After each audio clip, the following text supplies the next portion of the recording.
What's up, y'all? We're here with Joel.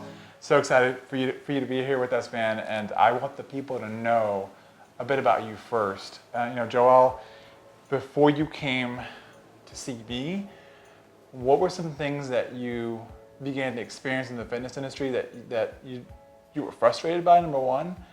And also, just beyond that, what are some things you've done, period, that worked and didn't work for you? I guess first and foremost, the most notable thing to me is the most popular way of working out, which is CrossFit.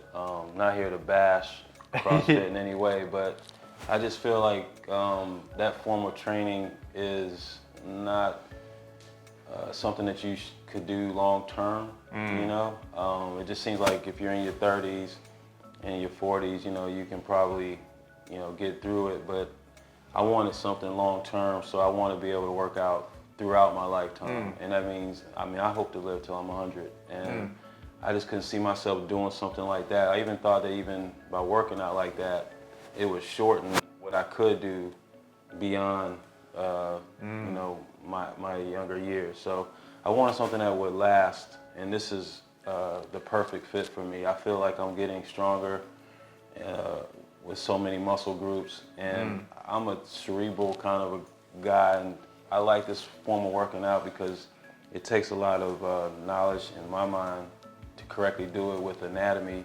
It's not a requirement, but I think you get more benefit out of working out this way if you happen to know some anatomy and some of the physiology behind things. So, your background, you've been an athlete for a lot of your life too. So you've been in athletics, you have been around it, you've seen it. Also, doctor by trade, so you've seen all these pieces. You see people come to the office and they're getting hip replacements and knee replacements and shoulder replacements. So you have that perspective, and then you have the athletic perspective. So you have this really unique perspective that not many people have.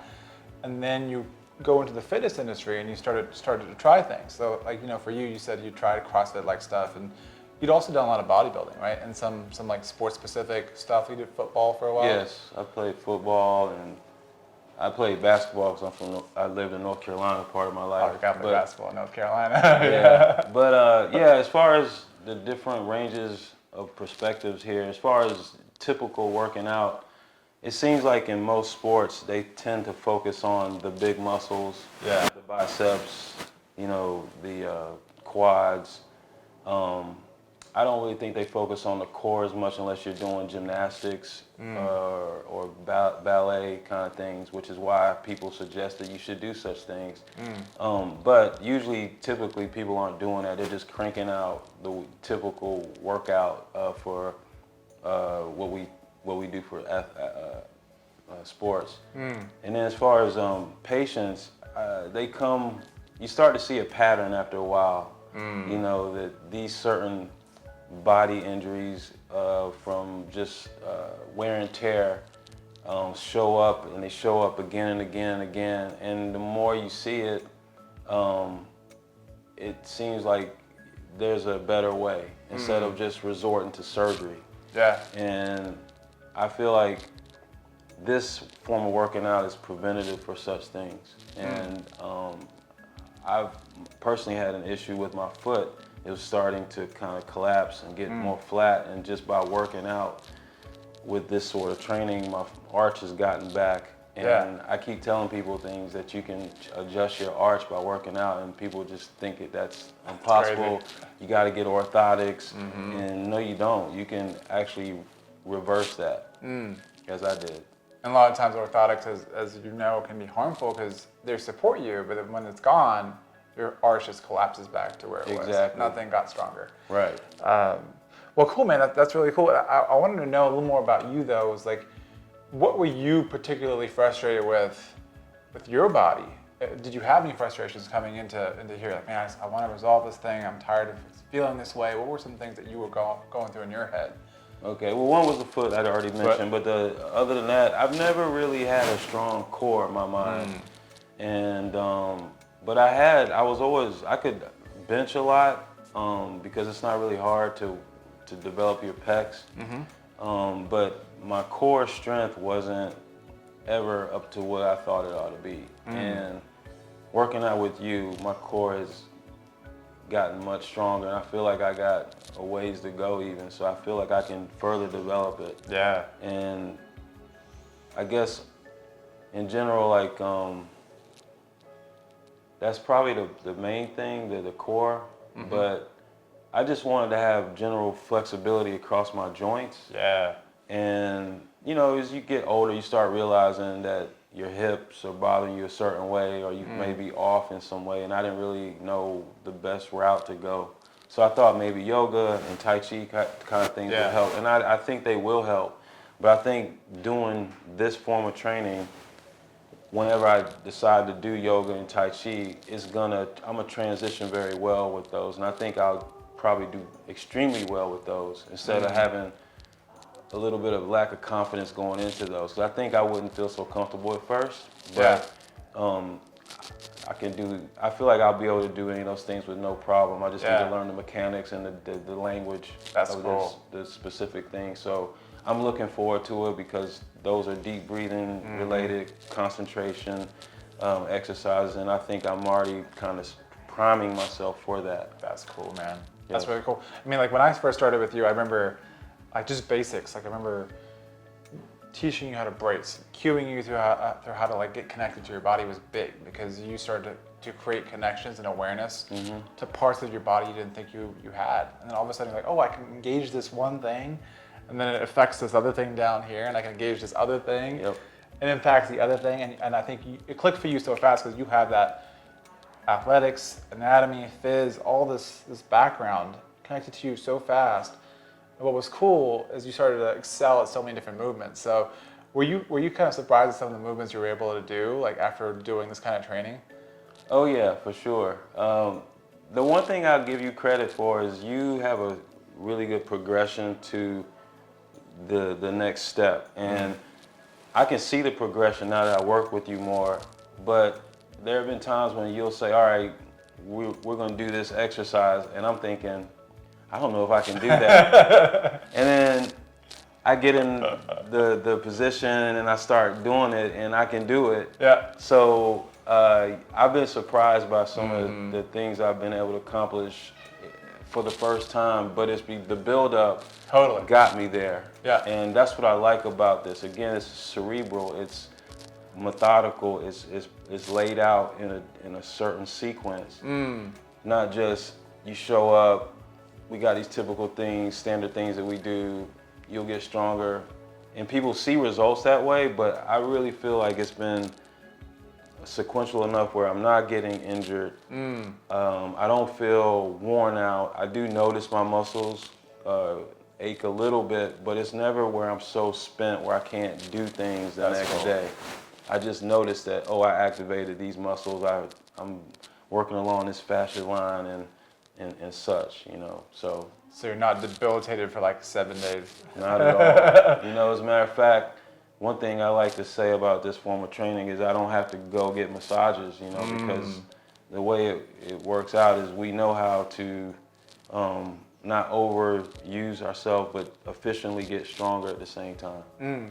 So yeah, I mean, you're doing things like inverted push-ups, and you're on your way to single arm pull-ups. You got like a new progress update recently where you just held one arm and you were doing that. That was pretty cool. And then seeing you do things on one leg at a time, single leg training that you've been doing, loading your body in like crazy split shapes. I mean, these are like really unique because they're not just a typical like the gym bro splits where you're squatting and linear patterns, and now you're doing some crazy twisting stuff. So I wanted to ask you, with some of like the crazy movements that you've been put through, I know you mentioned like you first look at it, you're like, hey, can I even do this? Then you do it and you're surprised. With those movements, are you able to see how each one supports each other? Like this one supports the other, this one supports the other. Absolutely. A lot of times when we're working out, I'll notice like, I know where we're going with this, or when we get somewhere like that's 30 minutes out, I'll look back and I can put it all together. Like this is what led us here. That for sure. That's cool. You just have to pay attention, and it's pretty easy to spot, you know. So I just feel like that's the clarity to which you train. that brings us there. And if you ever felt like, because I know even in here, there are times where we kind of play with the edges. We kind of push you just right beyond that limit. And you're like, hey man, I don't know. You said 3 reps, and now we're doing like 6. Right. So we play that limit. Have you ever felt like we pushed the limit a little bit too much? Maybe you felt something off, but then we addressed it and then it just resolved? Well, rarely does that happen, but it has happened a couple times. And all it takes is just dialogue between the two of us. Yep. And again, you're very knowledgeable to the point where you can usually give me an answer in the moment, and that's helpful in itself. So I think between me speaking up, we exchange descriptions, and then you have the knowledge base to put it together, and you can give me an answer, and then boom, you can give me something that can relieve this or alter it in a way, and then it fixes it in the moment, usually. That's awesome, man. That's what I love about this too. The last thing I want to touch on is like the first time I met you was you trying to get your boys in here. Yeah. And Raven, who play soccer, and they're playing soccer right now in Spain. What are some things you noticed about their development? I mean, I saw so much change in them each time I saw them, and they've grown so much. But I want to get from your perspective. You know them more than anyone else. What have you seen in them in terms of their mental game, their physical game, and just how they feel overall in the field? They're very confident, more so than they were before. They trust you a lot, so I think that helps them develop. And it's a unique way of training. It's counterintuitive to the usual bust it out kind of deal and sweat through things. It is hard, but it's not like grueling. Yeah. And I just find that the confidence has changed, the running form has changed. It seems like they don't get injuries nearly as much. That's awesome. And again, it's early in the process, but I can see where this is going with them, and I think that they're gonna benefit huge. And honestly, I wouldn't want to see them any other way than the relationship they have with you and the progress that they're having right now. So it's early. I think we got a lot to report. I think you'll get some updates for sure. But they're looking good as far as how they run, how they stand out amongst their peers, and that's awesome and whatnot. That's cool, man. Well, this has been great. Thank you so much, and I look forward to keep working with you, man. And you and your kids, they mean the world to me. So I want to keep making sure that you guys are crushing it on every level. Thank you so much for being here. Hey, it was a pleasure. It's always a pleasure, and you know, to people watching, just trust this guy. He's amazing, and I'm sticking with him, and he's my guy now. So I'm a client for life for sure. Thank you, man. Yeah. Appreciate it. Yeah. Cool. Thank you.